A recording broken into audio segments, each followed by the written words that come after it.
चौथे, जाणून बुजून परोपकारी गुरुतुल्य लोकांचा सुद्धा द्रोह करणारे. काय काय 4 प्रकार सांगितले. सगळ्यात निम्न तर कोण? जे परोपकारी गुरुतुल्य संत आहेत त्यांचाच द्वेष करतात. काय कारण आहे बाबा तुम्हाला त्यांचा द्वेष करायचं? तुम्हाला काही फायदा आहे का त्यातनं? काय मला जर का याच्याकडनं काही फायदा असेल तर मी याच्याशी गोड वागेन.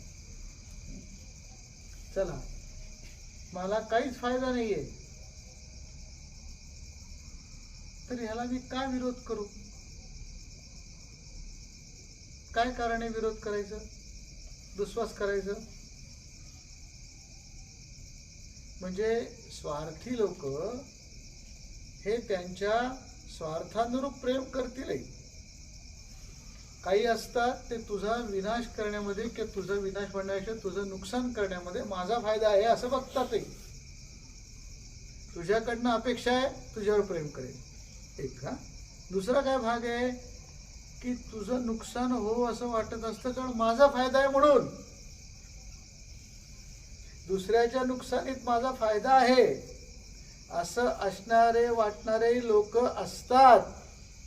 अहो, पण दुसऱ्याचं नुकसान करण्यात तुमचा जर काहीच फायदा नाहीये तर मग का बरं दुसऱ्याचं नुकसान वाईट व्हावं अशी तुम्ही चिंतन करता, अशी अपेक्षा करता, दुसऱ्यांना त्रास देता?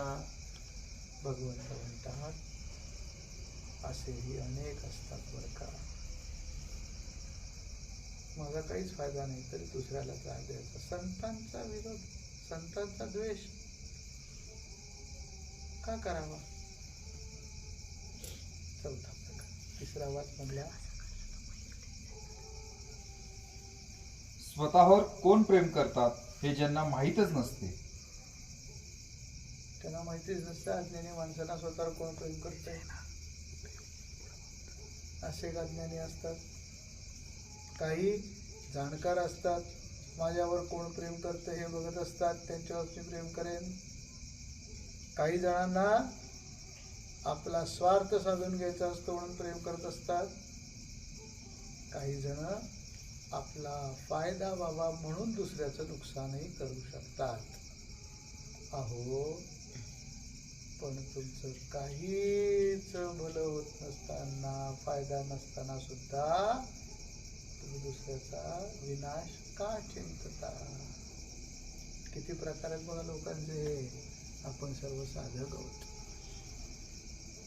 अशा पद्धतीने रजोगुणी, तमोगुणी, रजतमगुणी, शुद्ध तमगुणी, रजसत्वगुणी आणि शुद्ध सत्वगुणी इतक्या विविध प्रकाराने गुणांच्या आधाराने माणसांचे व्यवहार दिसतात. पण हे गुण आपल्याला योग्य पद्धतीनं धारण करायचे. विचारपूर्वक सत्वगुणी राहायचे. झालं? त्यावर भगवंत अजून काय उत्तर देतात? सख्यांनो, मी तर प्रेम करणाऱ्यांवर सुद्धा प्रेम करीत नाही, कारण त्यांची चित्तवृत्ती माझ्याकडेच नेहमी लागून राहावी म्हणून. जसे एखाद्या निर्धन पुरुषाला कधी पुष्कळसे धन मिळावे आणि नंतर ते नाहीसे व्हावे, तेव्हा त्याचे हृदय जसे हरवलेल्या धनाच्या चिंतेने भरून जाते, तसाच मी सुद्धा प्राप्त होऊन पुन्हा लपून राहतो, कारण नाहीशा झालेल्या माझेच भक्तांनी चिंतन करावे म्हणून. किती सुंदर आहे. काय झालं? भगवंत गुप्त झाले, अंतर्धान पावले. कारण गोपींना अहंकार झाला. भगवंत माझेच आहे, माझ्या बरोबरच खेळणार, माझ्या बरोबरच नाचणार, माझ्यासारखंच मी म्हणेल तसं करणार, माझ्या एकट्याच आहे बरं का भगवंत. असं होत नाही. हा, आपण त्यांना आपलंसं करू शकतो, पण आपला आहे म्हणजे दुसऱ्याचं ते होणारच नाहीत का? ते माझेच एकट्याचे राहतील का, असतील का? मी त्यांना माझं करेन, करायलाच पाहिजे, यालाच आपलंसं करायचं आहे. तो मज व्हावा, तो मज व्हावा, वेळोवेळा व्हावा पांडुरंग. भगवंतांना आपलं करणं हेच जीवनाचं उद्दिष्ट आहे, किंवा आपण त्यांचे होऊन जाणं. पण ते माझ्या एकट्याचेच कसे असतील? आई एकट्याची कशी असेल? विश्वजननी ती. हा एखाद्यावरती अधिक प्रेम करेलही, पण म्हणून इतर मुलांची ती नसेल का? असेल की नाही? पण माझेच एकट्याचे भगवंत आहेत असं वाटलं की अहंकार निर्माण झाला. माझ्या एकट्याचे म्हणजे स्वार्थ निर्माण झाला. भगवंत अंतर्धान पावतात. ते म्हणतात, गोपींनो, असं ज्याला वाटतं ना, तिथून मी अंतर्धान का पावतो? कारण एकदा मिळालेलं सुख, एकदा मिळालेलं प्रेम, एकदा मिळालेला भगवंताचा अनुभव पुन्हा पुन्हा मिळावा असं वाटलं पाहिजे. ज्याला धन मिळतं त्याला धनाची किंमत कळते. म्हणून या सगळ्या पंचाध्यायी रासामध्ये काय प्रकार आहे बघा. एक आहे ते भगवंत मिळावेत यासाठीचा प्रयत्न आहे. तोही विरह असतो बरं का, पण तो कुठला विरह आहे? भगवंताची प्राप्ती होण्याआधीचा विरह आहे. हवंय हवंय हवंय, अजून मिळालेलं नाहीये. ती मिळालेली नाहीये वस्तू म्हणजे विरहच आहे, पण तो भगवत प्राप्तीच्या आधीचा विरह आहे. नंतर कुठला विरह झाला? भगवंत मिळाले, भगवंतानी माझ्या बरोबर रास केला, भगवंतानी माझ्या क्रीडा केली, भगवंत माझ्याशी बोलले, भगवंताच्या सहवासामुळे मिळालेला आनंद. भगवंत अंतर्धान पावल्यावर आता ते पुन्हा कधी भेटतील, पुन्हा कधी भेटतील, पुन्हा कधी भेटतील. माझ्याच चुकीमुळे ते अंतर्धान पावले, माझ्याच चुकीने मी त्यांना दूर केलं. आता परत निर्माण झाला तो मिलनानंतरचा विरह. ती गोष्ट प्राप्त झाली होती, त्याचा अनुभव घेतला होता. मला हा फोन घ्यायचा आहे, कोणाचा आहे? असाच मला हवा, असाच मला हवा, असाच मला हवा. त्याच्यासाठी मन हुरहुरतंय. ती कधी मिळाल्याची हुरहुर लागली.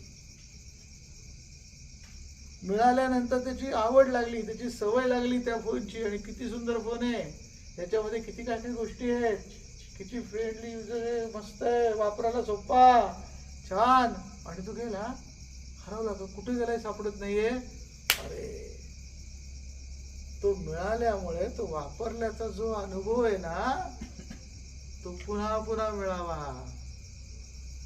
म्हणून परत काहूरच आहे, हुरहुरच आहे बरं का. ती मिलनानंतर पुन्हा तो आता सापडत नाहीये, मिळत नाही म्हणून लागलेली हुरहुर आहे.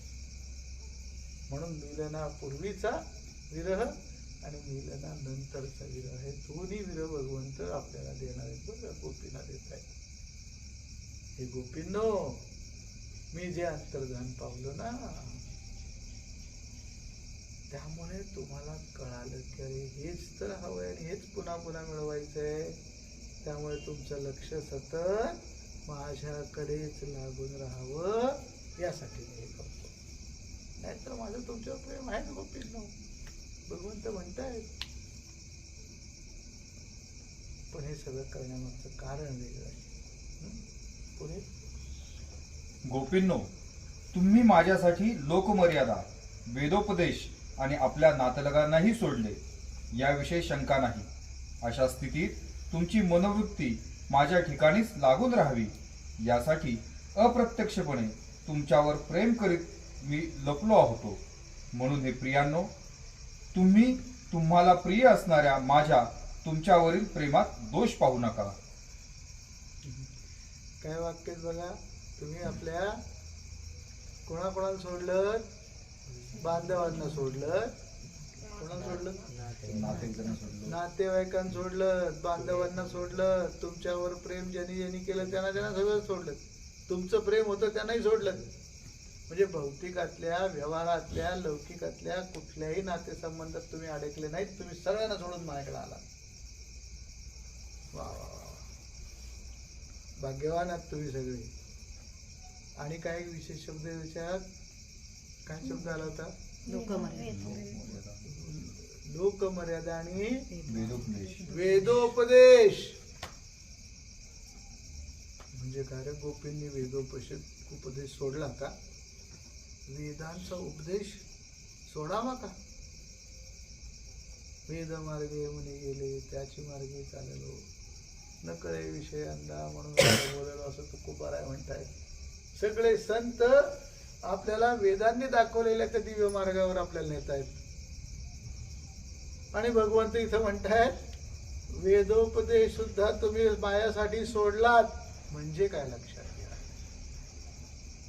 वेद हे भगवंतांना कसं प्राप्त करावं हे शिकवतात. आणि हे करत असताना आपल्या व्यवहारामध्ये प्रत्येक नातं, प्रत्येक जबाबदारी, कर्तव्य कसं पार पाडावं हे शिकवतात.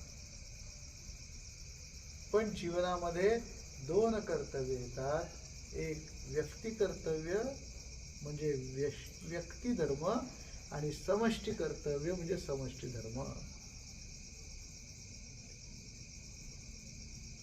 ज्या वेदांमधल्या ऋचांमध्ये व्यक्तिगत जीवन कसं जगावं, त्याची कर्तव्य कशी पार पाडावीत हे शिकवलेलं आहे, त्या भागाचा त्याग करणं म्हणजे वेदांचा त्याग नाहीये, ते उपदेशाचा त्याग नाहीये. त्यातलं जे सारभूत तत्व आहे की हे सगळं कशासाठी करायचंय, तर भगवंताच्या प्राप्तीसाठी करायचंय. म्हणून जी कर्मकांड आणि जे काय तुम्हाला लौकिक जीवनामध्ये कर्तव्य वेद शिकवतायत ती सगळी पार करून तुम्ही आलात. आता तुम्हाला मीच एक तुमचं आराध्य झालंय. म्हणून ते म्हणतायत की वेदोपदेश तुम्ही टाळून माझ्याकडे आलात, म्हणजे समष्टी कर्तव्यासाठी आलात. नाहीतर गडबड होईल की नाही या विचाराची. वेदांचा उपदेश कस काय टाळला बाबा गोपींनी?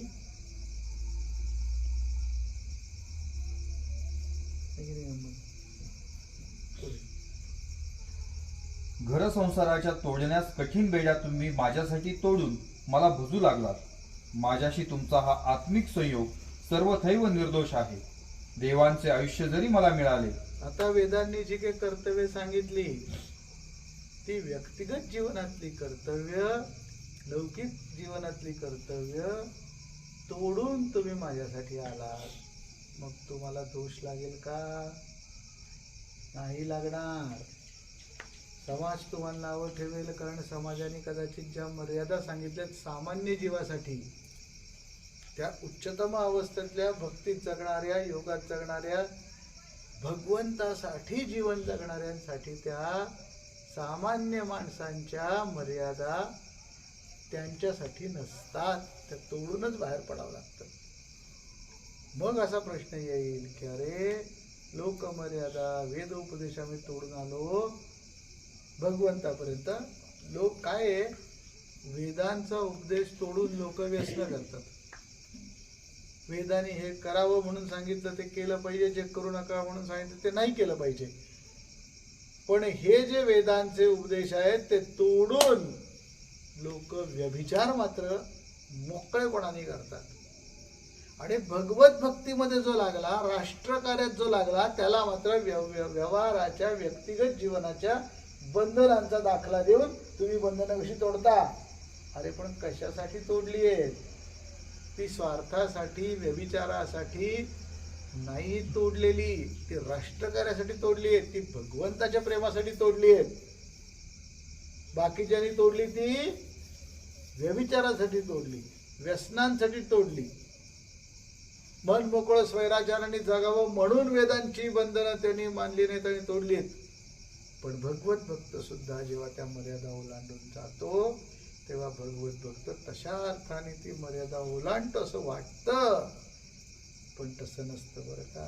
वेद ज्यांना दाखवतायत, वेद ज्यांना मिळवा सांगतायत, त्यांनाच मिळवायला भक्त गेलेला आहे.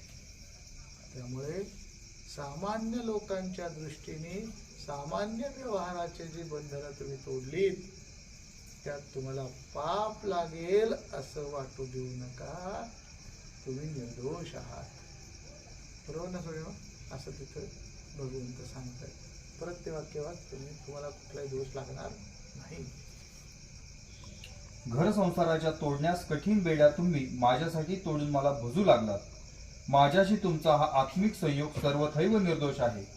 देवांचे आयुष्य जरी मला मिळाले तरी तुमच्या या प्रेम, सेवा आणि त्यागाचे ऋण मी फेडू शकणार नाही। म्हणून तुम्हीच मला आपल्या सौजन्याने तुमच्या ऋणातून मुक्त करावे।